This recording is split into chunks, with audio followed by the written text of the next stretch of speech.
Not all pots are created equal. What kind of plant are you putting in this pot? What are its watering requirements? Number two being, what is your watering style? Are you someone that overwaters your plants, or are you the person that totally forgets about them? So the plant we have in here is the Christmas cactus.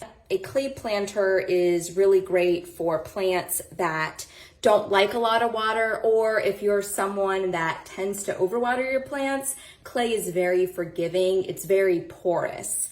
So these pots are going to dry out much quicker than some of the other. All right, next up we have ceramic. So ceramic's kind of in between clay and plastic. This is glazed ceramic. So in here I have moss. Moss loves water. You can't water moss enough. It's really happy in here. This does retain more water than that clay terracotta pot that I just showed you. So if this same moss was in this pot, I'd probably have to water it more. And then third up, we have plastic.